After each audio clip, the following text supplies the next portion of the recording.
Okay, we have a very special session. My son is an animator. He doesn't get impressed by what we do here very much, but when I told him we had Alvy Ray Smith coming in for a keynote, he said, wow, that guy is an icon. Well, he is an icon, and here's some credits. He co-founded the graphics division of Lucasfilms with Ed Catmull, another icon. He co-founded Pixar. Not a bad career, right? And Alvy's been built. That's pretty good, right? Let's hear a round of applause for that, guys, all right? And Alvy's been building paint systems, rendering engines, other cornerstones of computer graphics world for over 60 years. That makes him the mid-60s. That makes him old, I guess. I don't know. Whatever. Terrible. That's terrible. But he'll take the stage with Barbara Robertson, an award-winning computer graphics journalist. And before we get started, just take a quick message.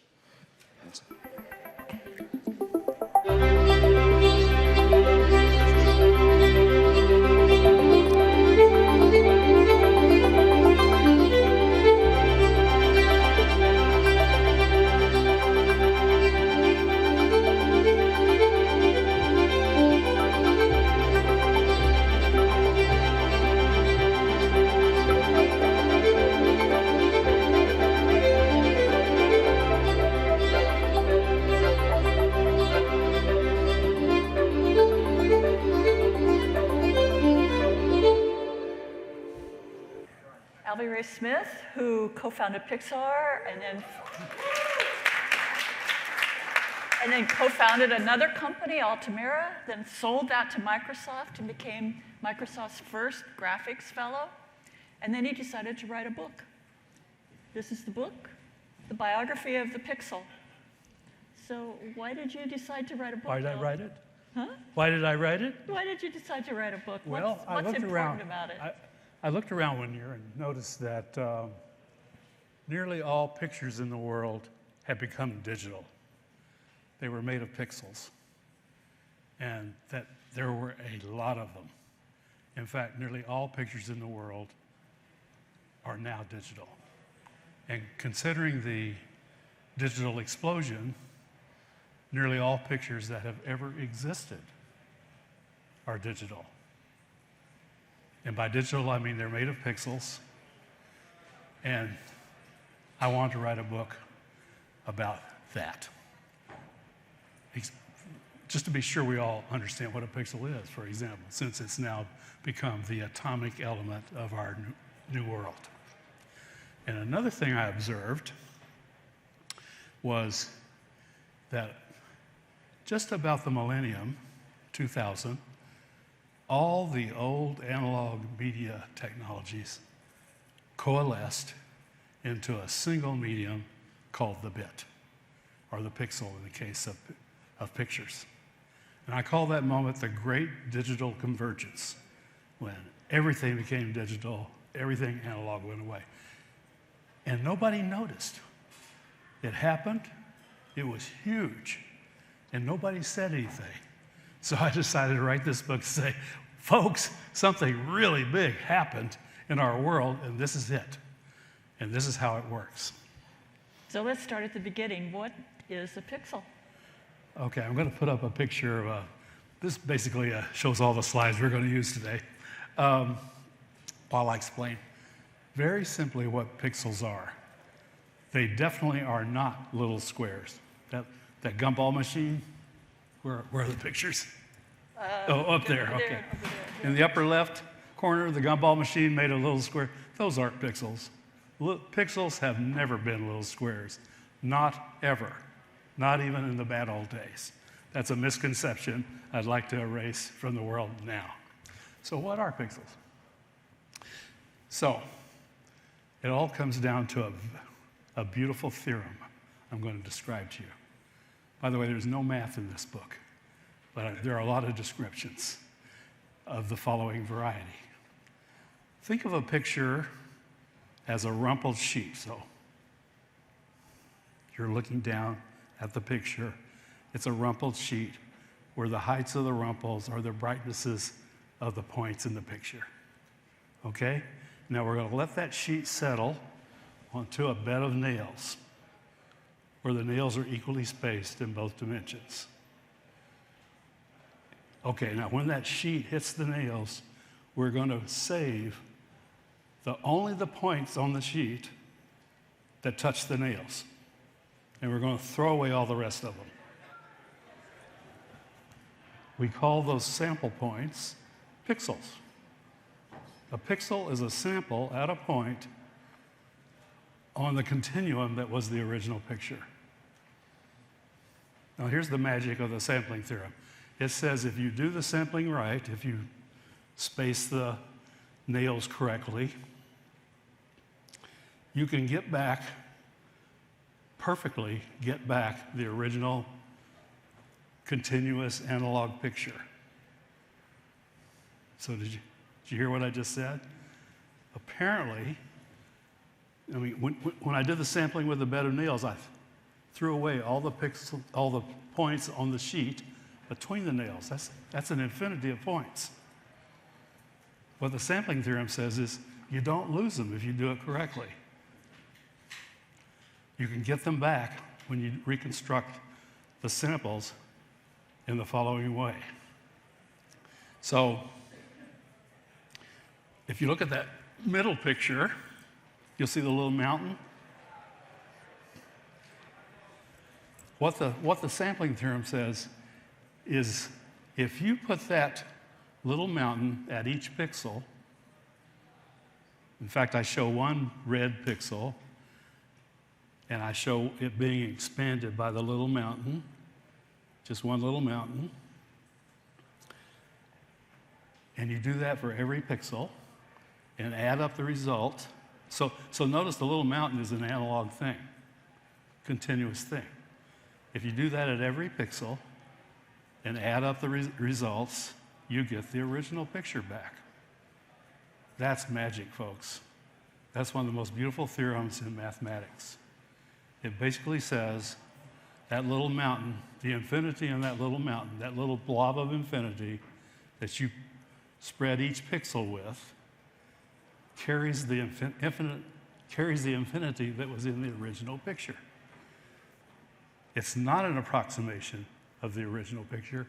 It's an exact representation of the original. I think some people think pixels are approximations. They are not. All right. One more step. Okay, let me just say one thing. So a pixel is a sample at a point. We all know from high school geometry, you can't see a point. It's got 0 dimensions. So the first takeaway is you can't see a pixel. My cell phone has billions of pixels in it. Yours does too. That's what we do. Can you see them? No, you can't see them. They're inside that camera somewhere. You can only see the pixels when you ask for the pixels to be displayed. And by display, I mean add that little mountain to every one of your samples and add the results up according to the sampling theorem. So if you think about those little blobs of light on the display of your cell phone, say, it's those little blobs of light that we see, and it's an analog surface that we see. You can't see the pixels that drive. So I want to be sure everybody understands that pixels can't be seen. They're just numbers in a file. What you see on the screen are display elements, little blobs of light that roughly have the shape of that mountain. Okay, the one thing I did not tell you was how close to I said that the bed of nails has to be spaced correctly. What's the correct spacing? For that answer, I have to go back all the way to Fourier, Joseph Fourier. I bet everybody in this crowd has heard of Fourier. Fourier theorem, Fourier transform, fast Fourier transform, and so forth. You probably don't know much about Fourier himself. I didn't. That's why my chapter 1 is all about it, because he's a really interesting guy. But he said, so that's the far right, far right corner picture. Oh, ignore the silly picture of Napoleon on the horse. I may get to that later. But Fourier was the guy who said, the world is all music. We all know that music is a sum of waves, sonic sound waves of different frequencies and different amplitudes being played at the same time. Fourier went further than that. He said all sound is a sum of waves of different frequencies and different amplitudes. And in fact, all pictures are a sum of waves of different frequencies and different amplitudes. The point is, there is a highest frequency in the sum that adds up to be a picture, and the spacing of pixels, the bed of nail spacing, has to be twice the highest frequency in the Fourier sum. That's the theorem on which everything you guys do, everything I've done in my life is built on that theorem. It's gorgeous. And I thought everybody should know that. So do pixels then become a collection of bits? Yeah, pixel basically just is a sample of a brightness at a point, a number in other words, which is represented by bits. So a pixel is just bits. So this class of pictures I'm talking about, made of pixels or made of bits is another way to put it. I call it digital light. It's vast. It includes all of video, all of games, all of movies, all of cell phone displays, all of Tesla dashboards, parking meters, Mars rovers, any pictures in the modern world basically are part of digital light. And this one theorem is behind it all. So how did pixels become part of our everyday life? Yeah, well, How did it get from Napoleon to us? the part I kind of glossed over was adding that little mountain to each pixel. If you have 1 million pixels, say, then you've got to add a little mountain 1 million times really fast because people want to see their picture immediately, Right. right? So what had to happen was computation had to be invented. So on the second row of pictures, on the left, is a picture of Alan Turing running a marathon. Alan Turing, in one of the greatest bursts of invention in all of humankind, the race of humankind, invented computation in 1936. And by the way, the great sampling theorem was first proved in all its beautiful detail in 1933. So these things happen sort of together. Alan Turing invented computation and he invented the computer. A stored program computer. A lot of people think some hardware engineer did it. No, Alan Turing did it. Program memory, data memory, programming, the whole thing. But it was all software. And hence it was very slow. Oh, did I bring? Are you losing it? No, here's a Turing Universal Computer right here. I designed a business card to be, I wanted to show people just how simple a computer, the idea is really simple. This is one of Alan Turing's computers. It can compute anything that's computable in the universe. Very slowly. My joke is, it could compute Toy Story, but it might take the lifetime of the universe to do so. But the point is, computers are very slow. Well, we all know if you have something in software that's slow, what do? You put it in hardware. Mm-hmm. Okay, so Alan Turing understood immediately that he had to build a computer, a hardware version that implemented computation because speed was everything. Right. And at the same time, I don't know whether you can see him or not, but the guy inside the circle is Johnny von Neumann. Johnny von Neumann was one of the smartest people in the world ever, although sitting ass backwards on the edge of the Grand Canyon in a business suit with no hat might indicate otherwise. He knew immediately what Alan Turing had invented. He knew immediately that it had to be turned into hardware, and he too went out to start getting these actual computers built. And there was this mad race to build computers. And then something really interesting happened. We all know it as Moore's Law. It happened right here. And that's what the exponential curve is, the right side of the middle row. Moore's Law is usually expressed as a doubling of integrated circuit components every 18 months or something like that. I always found that very non-intuitive. So I put it into intuitive terms. In intuitive terms, Moore's Law says everything that's good about computers gets better by a factor of 10 every 5 years. In fact, on the slide, I don't say factor of 10, I say order of magnitude. And the reason I say order of magnitude is because that's all we puny humans can grok. It's really hard for us to think of anything more than an order of magnitude away. 2 orders of magnitude, kind of hopeless. Moore's law has now unwound 12 orders of magnitude. Okay, it started in 1965. It's now at a factor of 1, you might say. 5 years later, it was 10. 5 after that, it was 100. It's now sitting at 1 trillion. What that means is everything good about computers is 1 trillion times better today than it was in 1965 when I came to Stanford to get my PhD. And in 5 years? And in 5 years, it's 10 trillion.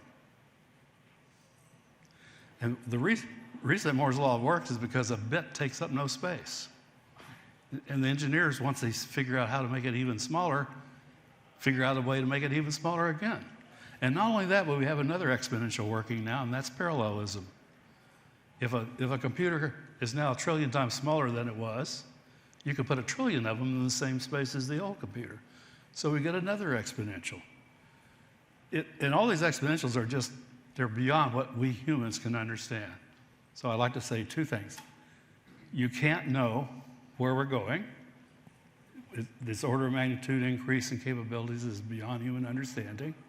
Not even Turing could have told you what 12 orders of magnitude would bring.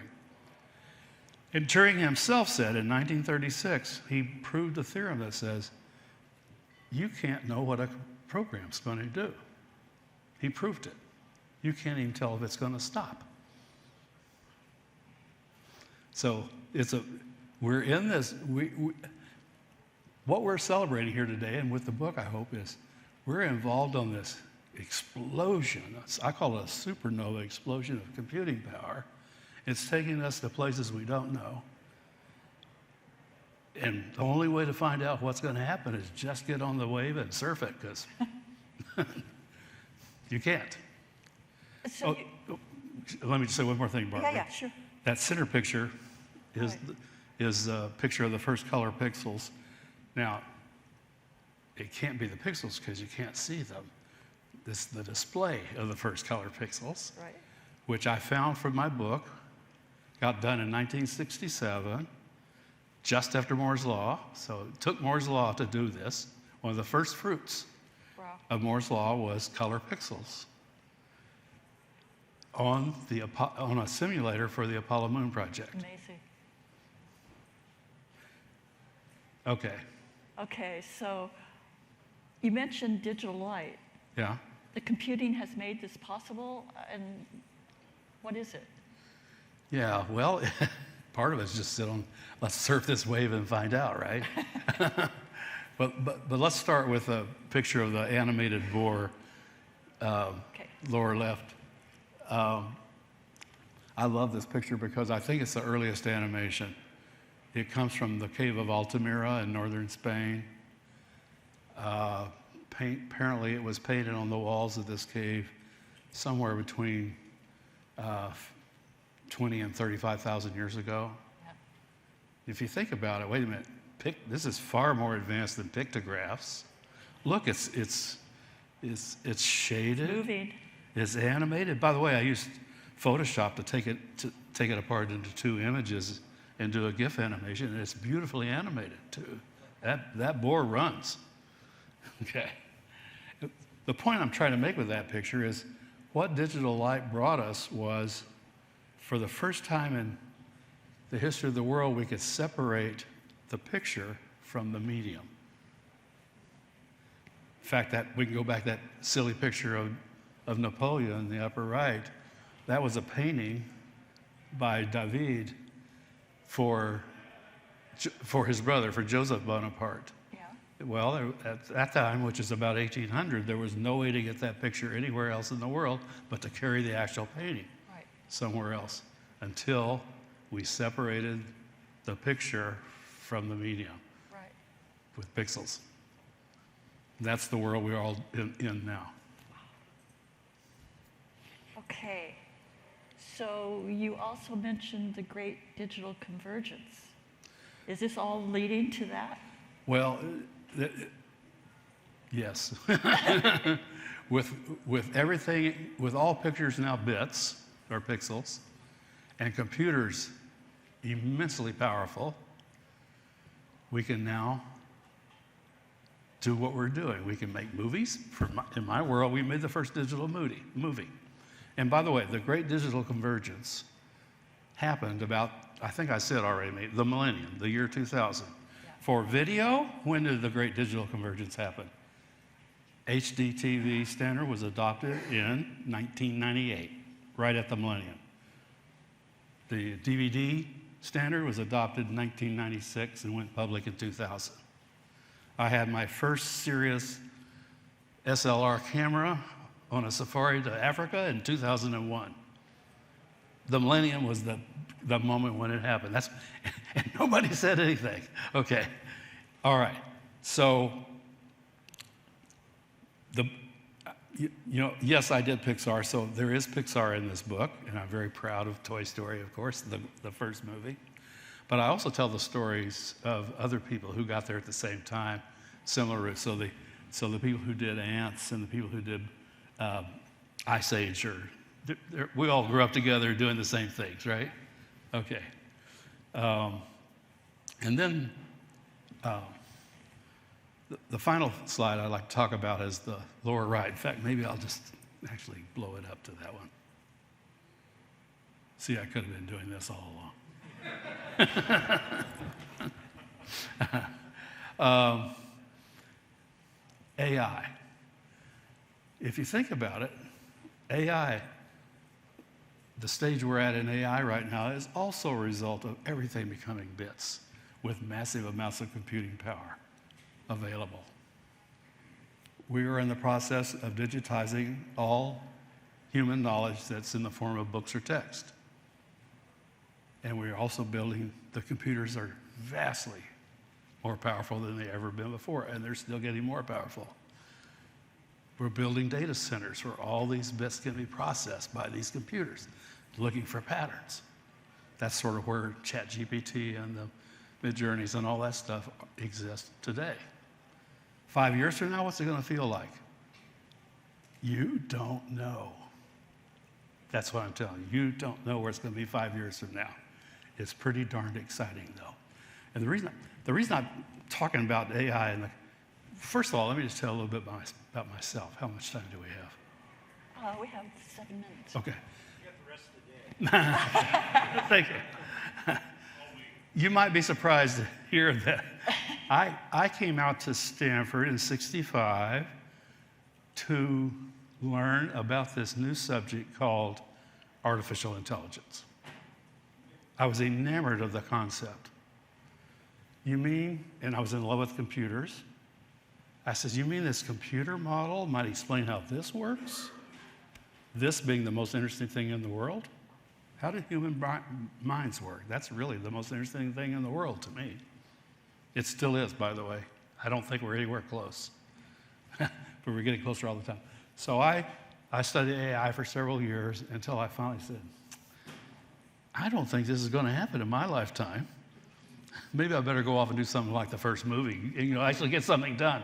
Write the first paint program. Yeah, write a paint program. Get things done that actually... Invent the alpha channel. Yeah, okay. Okay, so, I stumbled in Xerox PARC and all sorts of glorious things happened with pixels that changed my life. And I met really early this guy, David M. He's a computer artist who's been making computer art as longer than most anybody else on the planet. Really nice guy. I worked at Xerox PARC in its heyday on a program called Super Paint, which the machine is in the museum here. And David would come by and work with us. So I got in touch with David recently and asked him what's the impact of AI on. He says, Alvy, I'm madly in love. He says, people think artists are about drafting the artworks. They're never about the drafting of artworks. That's the tedious part. What we're about is selecting the good stuff and saying, hey guys, come here and look at this. In other words, we're the critics and the selectors and the editors Right. of what people should see. And he says, you know, used to I would have maybe 12 keepers. I would work all year long. I might have 12 keepers, pictures that he had worked with that he thought were, he says, I now have thousands of keepers because the process is generating, is so rich. He said, I'm just holding on. This is amazing. Anyhow, I think what I want, I don't think we're anywhere near intelligence. I don't think people even know what that word means, which is what bothers me. They don't define terms. Right. I don't think they're anywhere near consciousness. People don't define terms. I'm very interested in those things. We're not there. But where we are, I think, is obvious to everybody in this audience. We're in an exciting place. And we're trying to learn our way right now. What can you do? What can you not do? How do you tell truth from falsity? All that stuff. Very interesting subject. But my main thing to get across is just, it's exciting times. I'm 82 years old. I wish the hell I had 80 more years. You guys get to see what happens next, and I don't. Thanks. All right.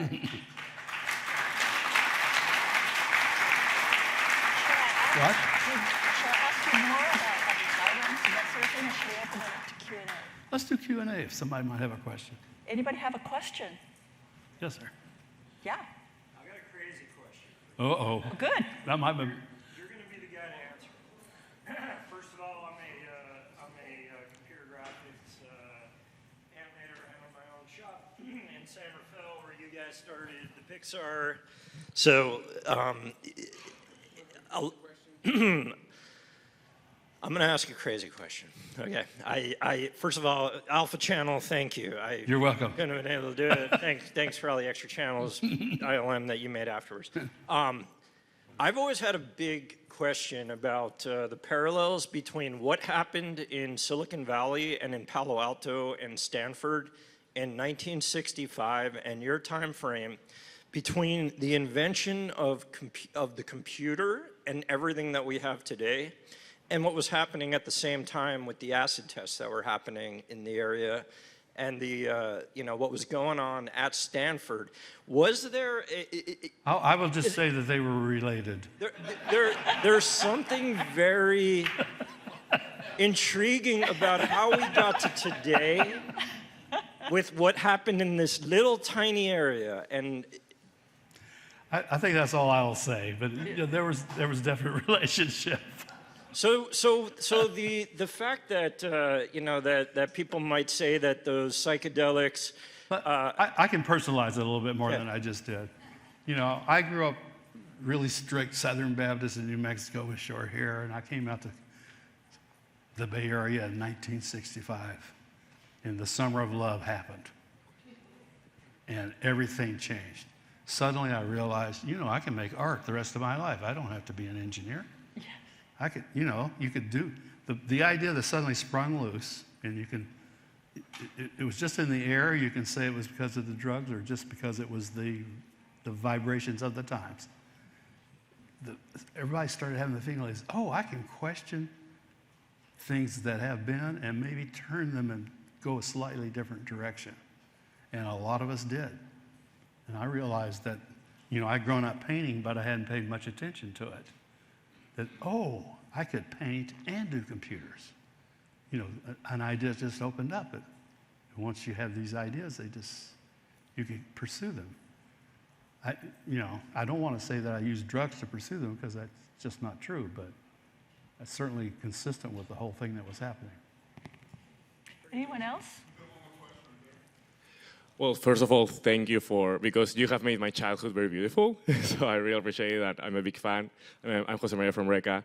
Quick question is, I was talking a weeks ago with one of the founders on Runway ML. I don't know if you know this company, but they basically do generative AI for animations. And one question that we had was, okay, on one side, Gen AI is great for automation of workflows and all of this stuff. Like now you can make movies with prompts. That's impressive. But on the other side, what you all do, it's an art. And now we have AR going in and taking it away. What are your thoughts on that? Do you think that it democratizes art to people? I thought I addressed that a little bit with my friend David M.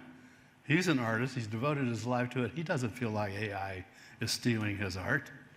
It's the best tool that's ever come down the pike, in his opinion, to help artists explore faster and better and deeper. He's totally thrilled. I have to inspect my belief system almost every day. What do I? Part of me says, Alvy, you're a machine. There's nothing about you that's not a machine. There's never been a force identified that's outside of who you are.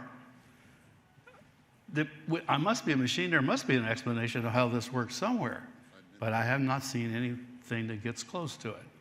And one of the things that keeps me aware of that are actors and animators. I think that's the same art form, by the way, acting and animating. If you think what an actor does is he or she convinces you that their body is somebody completely different. And if they're good, you buy it. And if they're bad, you don't buy it. Same with an animator. If an animator is really good, you believe a stack of polygons is conscious. What? They have this. They can't, neither actors nor animators, and I've talked to lots of both of those, can tell you what they do. They just do it. Is that going to be mechanized someday? Well, maybe, but I don't see the path to it.